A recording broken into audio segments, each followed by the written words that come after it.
Kamakailan, lumakas na naman ang tensyon sa West Philippine Sea.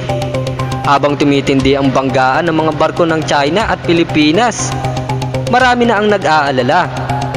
Paano kung biglang umatake ang China sa atin at hindi sumaklolo ang Amerika kahit may kasunduan tayong Mutual Defense Treaty? Bago tayo magpatuloy, like mo na rin ang video na ito at mag-subscribe. Malaking tulong yan sa aming mga content creator. Ang tanong na yan ay hindi lang simpleng what if. Ito ang eksaktong sitwasyon na kinatatakutan ng buong Southeast Asia. Kasi kung mangyari yan, hindi lang Pilipinas ang tatamaan. Pati mismong kredibilidad ng Amerika bilang superpower ay guguho. Pero bago ang lahat, ano nga ba talaga ang laman ng Mutual Defense Treaty? Ang MDT ay nilagdaan noong 1951 pagkatapos ng World War II. Layunin nitong tiyakin na kung may umatake sa isa, ituturing din na atake sa parehong bansa. Ibig sabihin, kung umatake ang China sa teritoryo ng Pilipinas, dapat tumulong ang Amerika, militar man, logistics o intelligence. Ngunit ang tanong, paano kung hindi tumulong ang Amerika kung umatake ang China? Paano kung nagdesisyon ng Washington na observe muna habang tinatamaan ng missile o sinasalakay na ang ating mga base? Una, babagsak ang credibility ng Amerika. Sa loob ng ilang dekada, ipinagmamalaki ng US na sila ang tagapagtanggol ng demokrasya. Sila raw ang leader of the free world. Pero kung hindi nila kayang ipagtanggol ang Pilipinas na isang treaty ally, ang mensahe sa mundo ay malinaw. Hindi pala garantisado ang proteksyon ng Amerika. Ang mga bansang Japan, South Korea at Australia ay siguradong matatakot.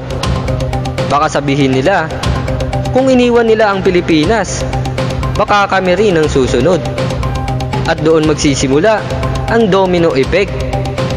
Unti-unting mawawala ang tiwala ng mga kaalyado sa Washington. Habang nangyayari yan, makikinabang naman ang China. Magiging mas agresibo sila, hindi lang sa West Philippine Sea, kundi pati sa Taiwan, sa East China Sea, at sa Indian Ocean. Alam kasi nila, wala nang tutol na superpower. Sa ganitong sitwasyon, magkakaroon ng power shift sa Asia Pacific. Dati, Amerika ang dominant, pero kung hindi sila kikilos, ang China na ang magiging sentro ng impluwensya. At sa geopolitics, kapag bumitaw ang isang superpower, may ibang papalit. Pero hindi lang yan ang magiging epekto. Sa loob mismo ng Amerika, siguradong may political crisis. Magagalit ang mga senador, mga retired generals, at mismong mamamayang Amerikano. Bakit? Kasi nilabag ng gobyerno nila ang isang kasunduan na itinuturing na banal sa larangan ng diplomasya. Maaari itong maging mitya ng impeachment issue o national protest, lalo na kung may footage ng mga sundalong Pilipinong lumalaban mag-isa habang nanonood lang ang US Navy sa malayo. Ang ganitong imahe ay sisira sa moralidad ng Amerika sa buong mundo. At hindi lang moral ang tatamaan, ekonomiya rin.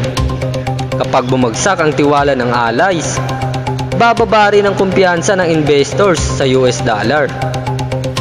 Ang mga bansang dati umaasa sa Amerika, baka lumipat na sa BRICS Alliance ng China at Russia.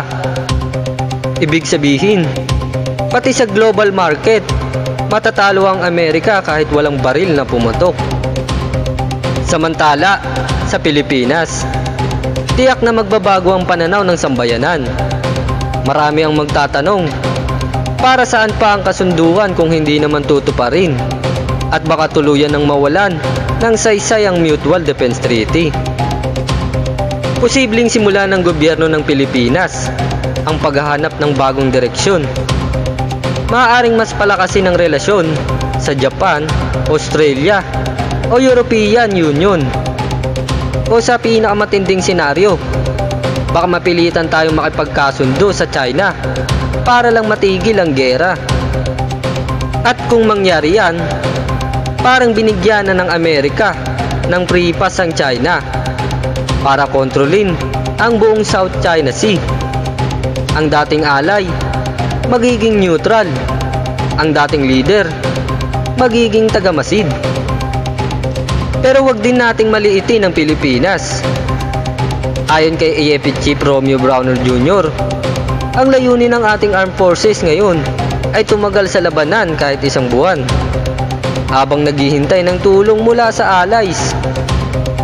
Ibig sabihin, may plano tayong first layer of defense, ang mga base sa Palawan, Zambales at Batanes ay pinalalakas na gamit ang bagong radar system at coastal defense.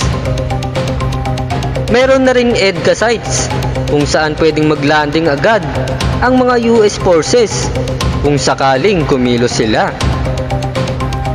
Ngunit kung hindi pa rin sila kikilos, maaaring umasa ang Pilipinas sa regional support. Halimbawa, ang Japan ay may sariling self-defense force na pwedeng magpadala ng logistic support. Ang Australia at South Korea naman ay may bilateral training agreement sa atin. Kaya posibleng kahit hindi direktang tumulong ang Amerika, gagalaw pa rin ang mga partner nation. Pero kung sabay-sabay na mananahimik ang lahat, magiging napakalaking aral ito sa buong mundo. Nasa modernong panahon, ang tunay na lakas ay hindi nasusukat sa dami ng armas, kundi sa katapatan ng mga pangako. At doon masisira ang pinakamatibay na pundasyon ng Amerika, ang tiwala. Sa geopolitics, ang tiwala ay mas mahalaga pa sa missiles. Kapag nawala yan, hindi mo na kailangan talunin ang kalaban sa digmaan. Panalo ka na sa imahe pa lang. Magkakaroon ng global shift ang mga bansa sa Southeast Asia, gaya ng Vietnam, Malaysia at Indonesia, ay baka lumapit na rin sa Beijing. Hindi dahil gusto nila, kundi dahil kailangan nilang protektahan ang sarili. At habang nangyayari yan, tahimik lang ang Amerika. Pinapanood kung paano dahan-dahang bumabagsak ang impluwensya nito. Isang sitwasyong posibleng hindi na nila mabawi pa. Pero kung titignan sa kabilang anggulo, maaaring ito ang wake-up call ng Amerika. Kapag nakita nilang bumabagsak na ang kanilang reputasyon, baka mapilitan silang kumilos kahit delayed. Maaaring magpadala ng humanitarian aid, surveillance support, o kahit limited strike laban sa Chinese military assets. Ang tanong, sapat pa ba iyon kung huli na? Kasi sa ganitong laban, hindi lang barilan ang usapan, reputasyon at tiwala ang nakataya. At yan ang pinakamahirap buuin kapag nabasag na. Kaya sa huli, dalawang bansa ang siguradong talo. Ang Pilipinas dahil sa pinsala at sakripisyo, at ang Amerika dahil sa pagkawala ng respeto, impluwensya at tiwala ng buong mundo. Ang China sa kabilang banda ay posibleng lumabas bilang panalo sa tahimik na paraan. Hindi dahil nanalo sa gera, kundi dahil natalo ang kalaban sa sariling pangako. Kaya ang tanong ngayon, handa ba tayong tumagal mag-isa kung hindi dumating ang tulong? At handa rin bang tanggapin ng Amerika na minsan ang hindi pagkilos ay mas malakas pa sa mismong pag-atake? Kung nagustuhan mo tong video, huwag kalimutang i-like, mag-comment ang opinion mo at mag-subscribe para lagi kang updated sa mga susunod na topic. Maraming salamat po.